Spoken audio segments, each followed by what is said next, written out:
Bocor. PSSI diam-diam lobi Miliano Jonathan sebagai target utama timnas Indonesia untuk amunisi di round 4.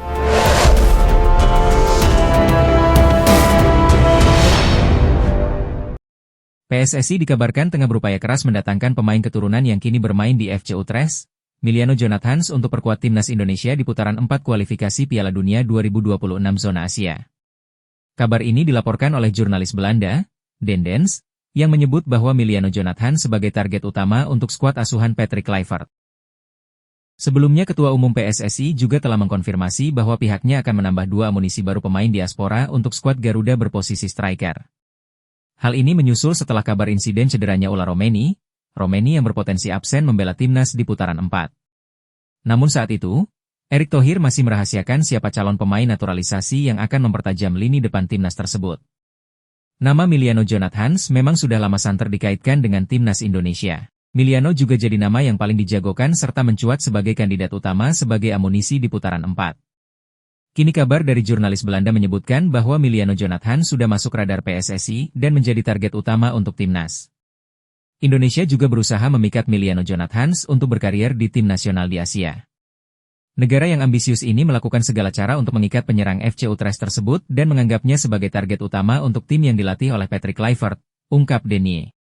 Ia mengungkapkan bahwa saat ini PSSI tengah berdiskusi intens dengan pihak Jonathan untuk membicarakan potensi karir internasional sang pemain bersama Indonesia. Diskusi saat ini sedang berlangsung antara Jonathan dan perwakilannya mengenai potensi karir internasional bagi Indonesia. Negara Asia tersebut berupaya semaksimal mungkin untuk mengamankan talenta berbakat tersebut dan menganggapnya sebagai tambahan berharga bagi lini serang mereka. Jonathan yang berusia 21 tahun belum menentukan keputusannya dan, selama ia tidak memainkan pertandingan internasional resmi, masih memenuhi syarat untuk memperkuat tim nasional Belanda, Jong Oranje, lanjut Denier. Sejauh ini, Miliano Jonathan memang belum pernah bermain di timnas Belanda. Itu artinya peluang Indonesia untuk mendapatkan jasa pemain keturunan ini masih terbuka lebar, karena Miliano eligible untuk membela timnas Garuda. Miliano Jonathan diketahui memiliki keturunan Indonesia dari sang nenek yang merupakan ibu dari ayahnya berasal dari Depok, Jawa Barat. Saat ini ia baru berusia 21 tahun, dan direkrut oleh FC Utrecht pada Januari 2025 dengan kontrak hingga 2028. Jika PSSI berhasil mendatangkan pemain muda ini, Miliano Jonathan akan menjadi bagian dari strategi Patrick Kluivert. Ia akan jadi amunisi baru di putaran 4 untuk menambah ketajaman di lini serang timnas. Jelang ronde 4 kualifikasi Piala Dunia 2026 zona Asia, ini hal penting yang harus dipersiapkan timnas Indonesia. Ex-gelandang timnas Indonesia, Firman Utina, memberikan pesan pada skuad Garuda yang akan terjun di ronde keempat kualifikasi Piala Dunia 2026 zona Asia.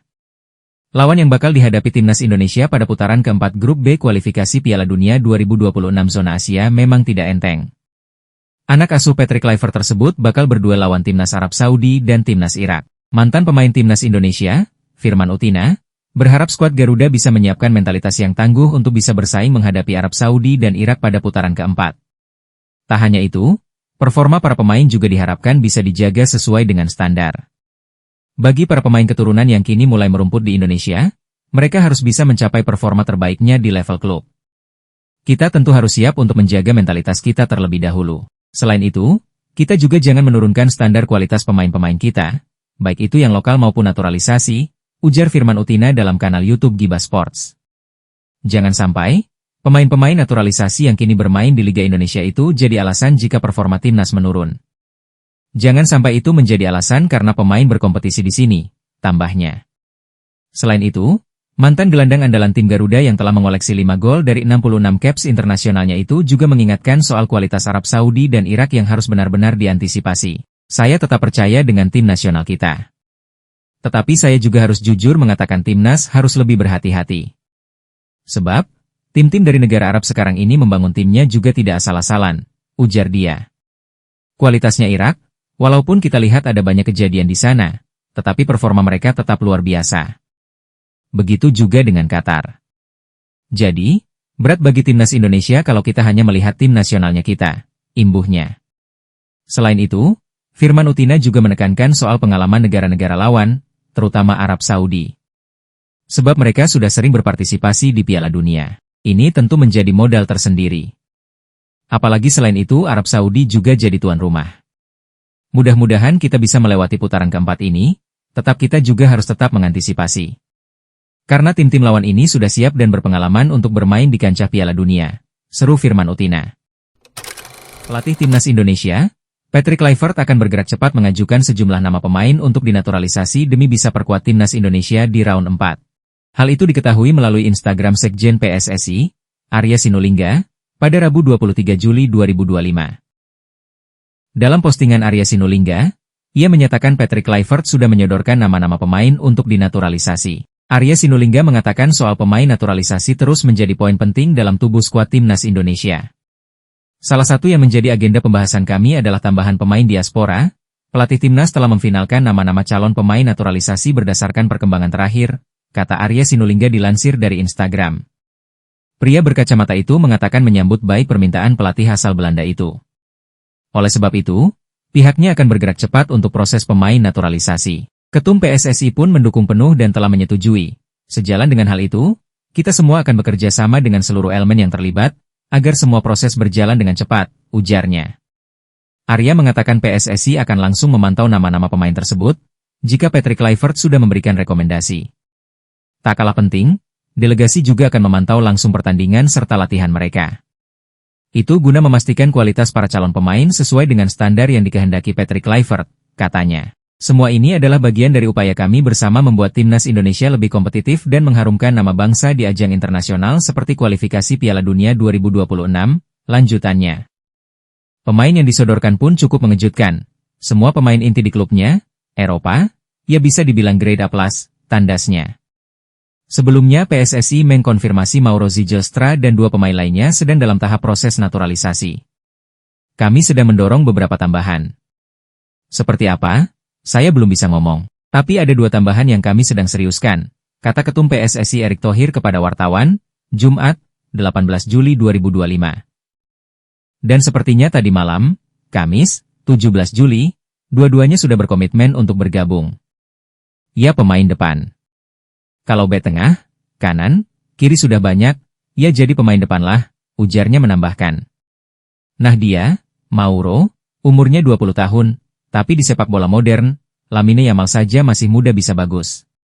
Tapi jangan terburu-buru, biarkan dia main dulu di U23, siapa tahu bagus, ucapnya. PSSI dirumorkan membidik bintang Serie A untuk menggantikan Ula Romeni yang dibekap cedera, jelang lanjutan kualifikasi Piala Dunia 2026. Dilansir tribunwau.com, satu sosok yang mencuat dalam rumor ini adalah pemain grade A, Thijs Dallinga.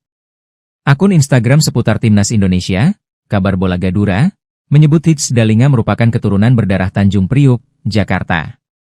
Hal ini membuatnya bisa menjadi opsi naturalisasi Timnas Indonesia, demi memperkuat lini depan Garuda. Dilansir tribunwau.com dari Transfermarkt, Thijs Dallinga merupakan pemain kelahiran Groningen, Belanda, 3 Agustus 2000.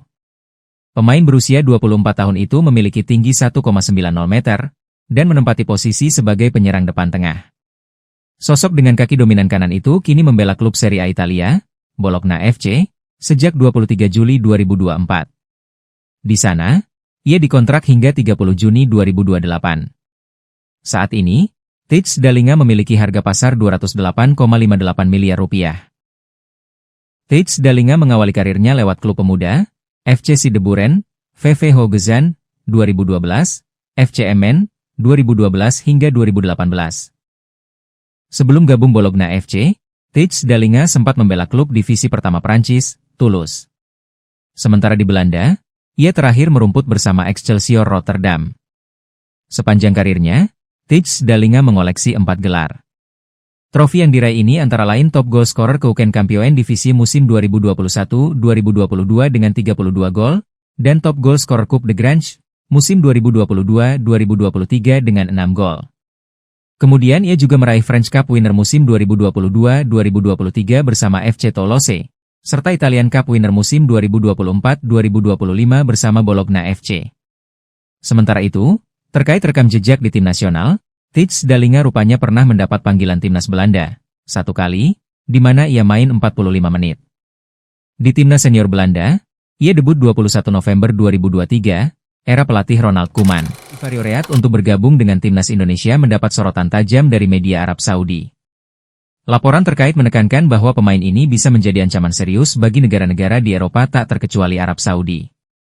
Pelatih timnas Indonesia, Patrick Kluivert secara resmi mengonfirmasi niatnya untuk menerapkan naturalisasi terhadap Givari Oread. Namun, realisasi proses naturalisasi ini tidak akan berlangsung dalam waktu dekat, terutama karena PSSI sedang memastikan kepada para pemain yang diincar.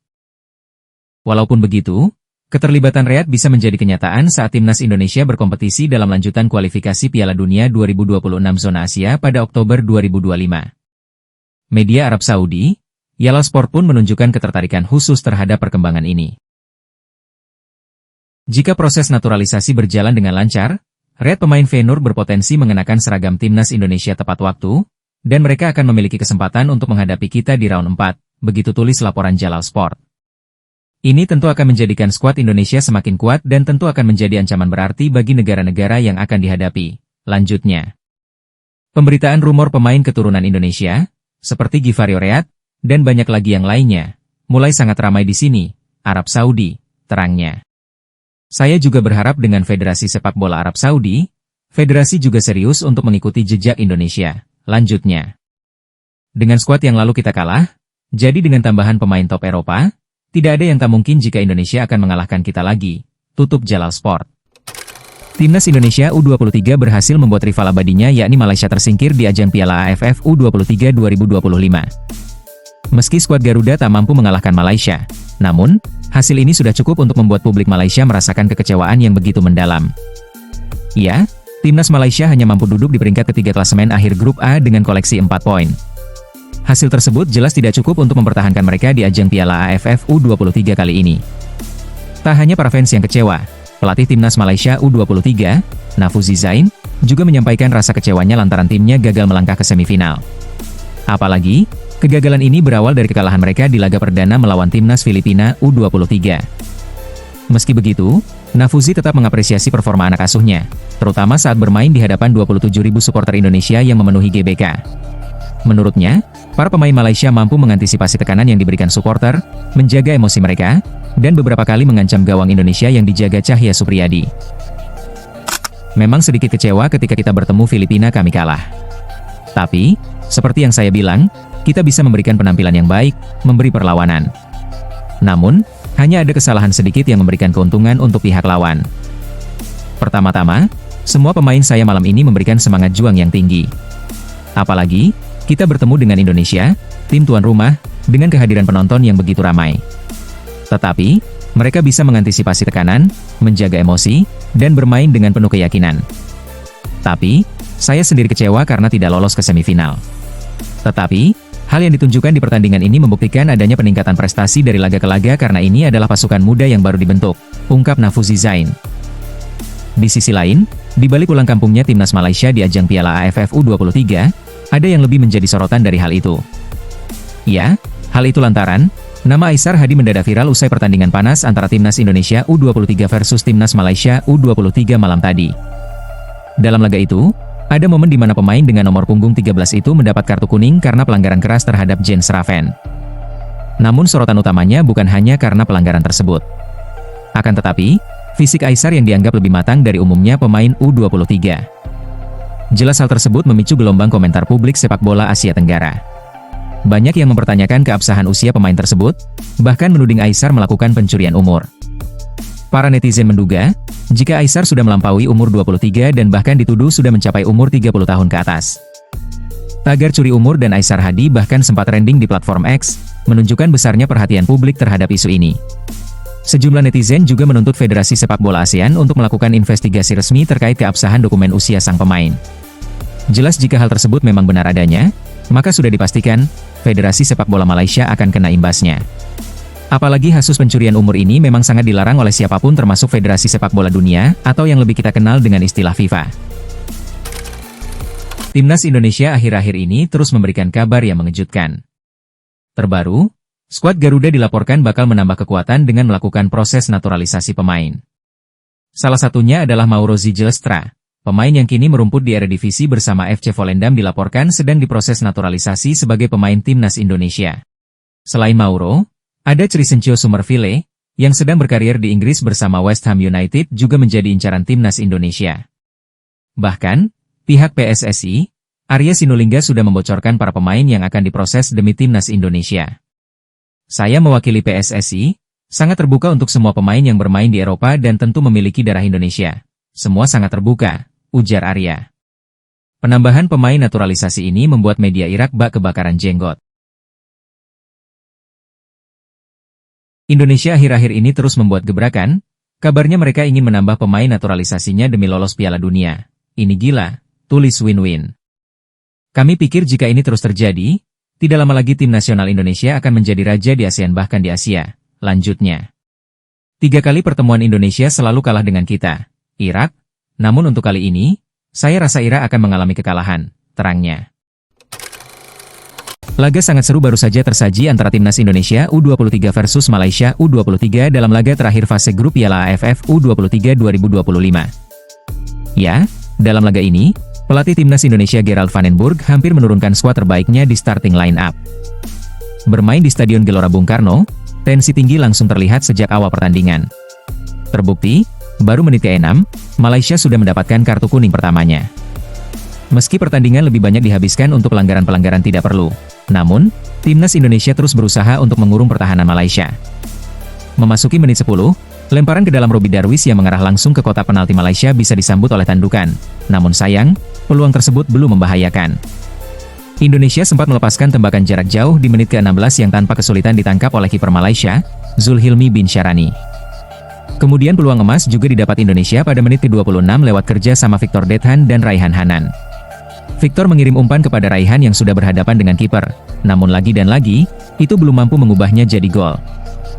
Hilangnya Arhan Fikri sebagai jenderal lapangan tengah cukup terasa efeknya bagi permainan Indonesia.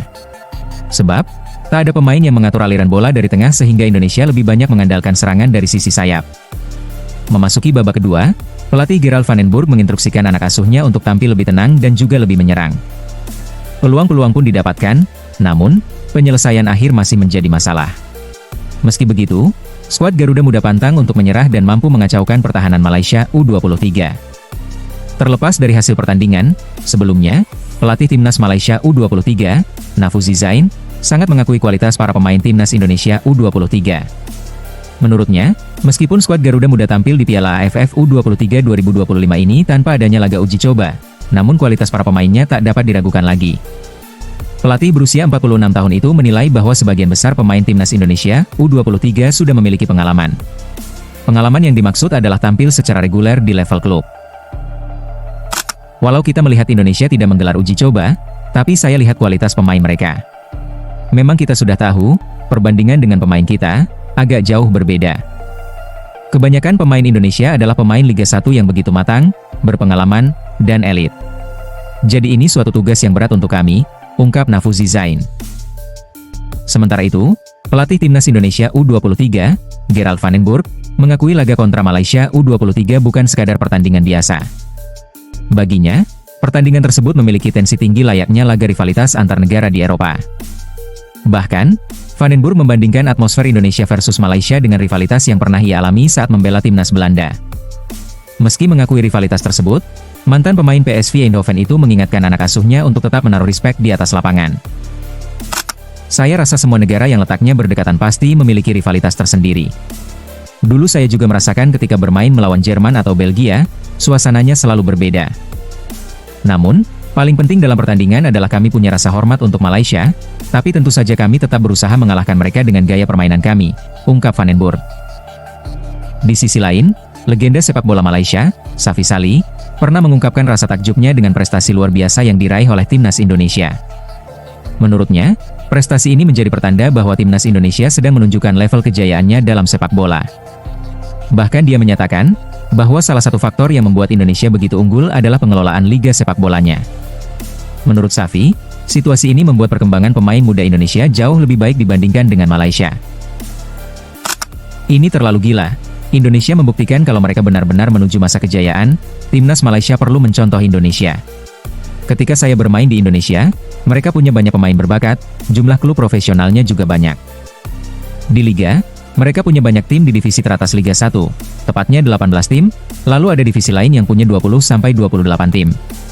Tentu, kami Malaysia membutuhkan lebih banyak klub, liga kami harus lebih kompetitif, termasuk divisi lainnya, kami membutuhkan lebih banyak tim, ungkap Safi Sali kala itu.